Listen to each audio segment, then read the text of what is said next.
Hello, welcome. तो आज मैं सिखाऊंगा किस तरह से एक नॉन फाइनेंशियल इंसान किस तरह से इंडियन स्टॉक मार्केट में इन्वेस्ट कर सकते हैं। तो देखिए, इन्वेस्ट करने के लिए कोई ऐसे कॉम्प्लेक्स चीज़ नहीं देखना पड़ता या सीखना पड़ता है। जैसे कि हम लोग ट्रेडिंग में क्या करते हैं, काफ़ी कॉम्प्लेक्स चीज़ वहाँ पे इम्प्लीमेंट करने के बाद ट्रेड वगैरह करते हैं। बट अगर हम लोग बड़े टाइम फ्रेम के इन्वेस्ट करने जाएंगे बड़े टाइम फ्रेम के लिए, तो वहाँ पे हमें कुछ ऐसे कॉम्प्लेक्स चीज़ नहीं देखना पड़ता है। जैसे कि मैं आज आपको एक नॉर्मल तरीके से इंडियन मार्केट में इन्वेस्ट करना सिखाऊंगा। लाइक कहीं ना कहीं से अगर पैसा आ रहा है उसको इन्वेस्ट करना चाहिए ना, क्योंकि अगर आप 100 रुपये कमा रही हो तो आप क्या सोचोगे, वो 100 रुपये 100 ही होने मतलब रहेगा क्या? उसको आप बढ़ाने का ट्राई करोगे तो क्या करोगे?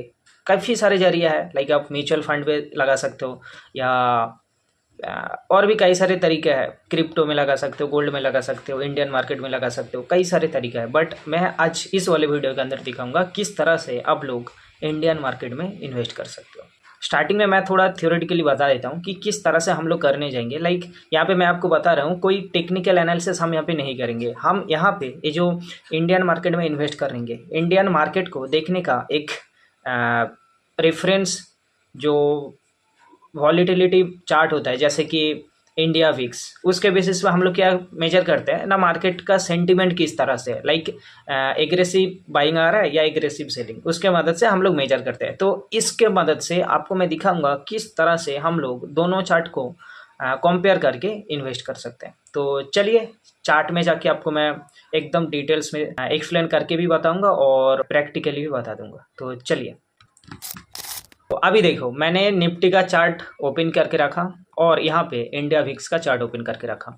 तो इंडिया विक्स क्या है ना, इंडिया विक्स एक ऐसा लाइक इसको मैं इंस्ट्रूमेंट भी बोलने जाऊंगा, सही होगा, क्योंकि इसके मदद से क्या होता है ना, ओवरऑल इंडिया का जितने भी कंपनी है उसका सेंटिमेंट हम लोग मेजर कर सकते हैं कि अभी के टाइम इंडियन मार्केट का ग्रोथ किस तरह से है, किस तरह से मार्केट का बिहेवियर है, सारी कुछ हम लोग इसके मदद से पता कर सकते हैं। जैसे कि इंडिया विक्स जब भी चढ़ता है तब इंडियन मार्केट में काफ़ी गिरावट आता है।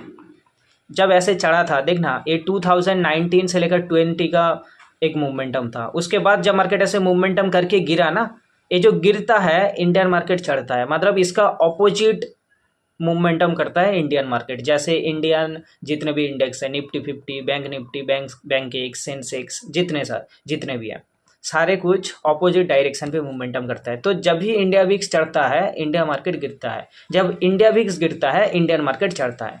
क्लियर? तो चलिए, अब मैं आपको दिखा देता हूँ कि किस तरह से हम लोग इंडिया विक्स को कंपेयर करके इंडियन मार्केट में इन्वेस्ट कर सकते हैं।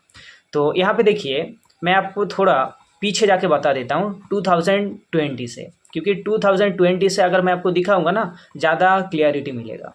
तो मैंने अभी क्या बताया ना, इंडिया विक्स जब चढ़ता है मार्केट गिरता है। तो यहाँ पे देखिए, एक कौन सा डेट है, किस साल का चार्ट है ना, 2020 का चार्ट है। और इंडिया विक्स में जाना, देखना 2020 का चार्ट किस तरह से मोमेंटम किया था ना, आप साइड की तरफ गया था। जब मार्केट यहाँ से गिरने लगा, तब देखना मार्केट यहाँ से चढ़ने लगा, ऑपोजिट डायरेक्शन की तरफ मोमेंटम किया। आप यहाँ पे देखो, इस पोजीशन से मार्केट गिर रहा है और इसका डेट कब है, मतलब टाइम कब है ना, 2021 का।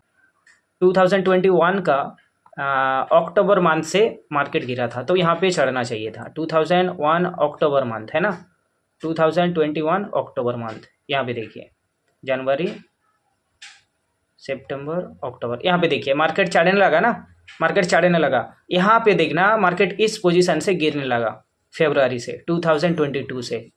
तो यहाँ पे देखना मार्केट इस पोजीशन से आप साइड की तरफ जाने लगा, जा रहा है फरवरी से, यहाँ से, हाँ, इस पोजीशन से देखना मार्केट आप साइड की तरफ जा रहा है। मतलब ये नहीं कि आप जिस दिन से इन्वेस्ट कर रही हो उस दिन से ही आपका पोर्टफोलियो ग्रीन में कन्वर्ट हो जाएगा, ऐसे नहीं। क्योंकि यहाँ पे हम लाइक कोई ऐसे एल्गोरिथम या कोई ऐसे कॉम्प्लेक्स स्ट्रेटेजी यूज नहीं कर रहे हैं जिसके बेसिस पे हम पहले दिन से ही प्रॉफिट में हम लोग का पोर्टफोलियो कन्वर्ट हो जाएगा, ऐसा नहीं, क्योंकि आप इन्वेस्ट कर रही हो, आप यहाँ पे ट्रेडिंग नहीं कर रही हो कि आपको एक दिन के अंदर ही प्रॉफिट चाहिए। अब लंबे टाइम का गेम खेलने आए हो तो आपको पेशेंस के साथ होल्ड करना पड़ेगा। शायद 1 साल में नहीं होगा आपका पोर्टफोलियो ग्रीन, बट 2-3 साल के बाद ऑटोमेटिकली हो जाएगा, और यहाँ से हुआ भी है। तो अब यहाँ पे देखिए मार्केट यहाँ से गिरा था, तो इसका टाइम कब था ना, 2024 सितंबर मंथ, 2024 सितंबर मंथ, ओके 2024 सितंबर मंथ है ना, अक्टूबर, यहाँ पे देखिए इस पोजीशन पे देखिए। अच्छा यहाँ पे मैं और एक बार दिखा देता हूँ, मार्केट इस पोजीशन पे एक बाइंग साइड की तरफ गया। अगर इंडिया विक्स बाइंग साइड की तरफ गया है तो इंडियन मार्केट क्या होगा, जितने भी इंडेक्स है ऑब्वियसली गिर गया, है ना, चढ़ा तो गिरा। तो जब यहाँ से मार्केट गिरने लगा, इस कैंडल का डेट कब है और साल की कौन सा है ना, 2024 जून मंथ। तो चलिए 2024 जून मंथ, 2024 जून, यहाँ से देखिए, यहाँ से मार्केट जाने लगा, यहाँ से जा रहा है ना, इस पोजीशन पे जा रहा है, मतलब गया है बट इतना भी फास्ट मोमेंटम नहीं करी है। तो और एक बार देखिए इस पोजीशन पे, मतलब कितने 2-3 मंथ पहले ही शायद आया था, हाँ कब आया था ना, मार्च मंथ में आया था, हाँ 2026 मार्च में आया था, 2026 मार्च। यहाँ पे देखिए इस पोजीशन पे मार्केट गिरा, यहाँ से लेकर यहाँ तक, यहाँ से लेकर यहाँ तक गिरा। तो यही तो इंडियन विक्स हमें दिखाया ना कि जब इंडियन विक्स चढ़ता है तो यहाँ पे क्या होता है ना, इंडिया का जितने भी इंडेक्स है सारे इंडेक्स गिरता है, गिरा। अब अगर यहाँ से मार्केट चढ़ रहा है तो इंडिया विक्स गिर रहा है, ऑब्वियसली गिर रहा है। बेसिकली यहाँ पे क्या हो रहा है ना, इंडिया विक्स हमें पहले से आइडेंटिफाई कर देता है कि मार्केट कब चढ़ेगा कब गिरेगा, बट हमें पेशेंस के साथ होल्ड करना पड़ेगा। शायद इस महीने में नहीं हो रहा है, इस साल में नहीं हो रहा है, बट आने वाले टाइम मार्केट जाएगा। जैसे कि यहाँ पे मैंने बताया 2024 में मार्केट गिरा था, 2024 में मार्केट चढ़ा था, देन यहाँ से मार्केट एक फास्ट गिरा, तो यहाँ से मार्केट को एक फास्ट जाना चाहिए। तो मार्केट अभी यहाँ पे शायद टाइम स्पेंड कर रहे हैं, बट यहाँ से जाएगा अपसाइड की तरफ, जो मार्केट इंडिया विक्स हमें हिंट दे रहा है। तो आने वाले टाइम मार्केट क्या कर सकता है ना, आने वाले टाइम इंडिया विक्स हमें ये नोटिफिकेशन दिया कि आने वाले टाइम मार्केट अप साइड की तरफ चढ़ेगा, क्योंकि गिर रहा है मतलब चढ़ेगा, है ना। अब देखना मार्केट जब भी ऐसे चढ़ता है इंडिया विक्स गिरता है, जब भी ऐसे चढ़ता है इंडिया विक्स गिरता है, जब इंडिया विक्स गिरता है तब मार्केट चढ़ता है। और इंडिया विक्स देखना जब 8 से 9 के बीच में रहता है तो मार्केट काफ़ी स्टेबल रहता है और पॉजिटिव मोमेंटम करता है। जब मार्केट ऐसे अप साइड की तरफ मोमेंटम करता है तब मार्केट के अंदर नेगेटिविटी आता है और मार्केट थोड़ा अनसर्टेनिटी क्रिएट करता है। तो मार्केट अभी कहाँ पे है ना, 10-11 के आसपास है, तो ये समझ सकते हैं कि मार्केट के अंदर थोड़ा पॉजिटिवनेस आ रहा है। बट अगर 8-9 के बीच में चला जाएगा तो हम और भी यहाँ पे क्लियर हो सकते हैं कि हाँ मार्केट के अंदर पॉजिटिवनेस आई है, मार्केट यहाँ से कुछ पॉजिटिव डायरेक्शन की तरफ मोमेंटम कर सकता है।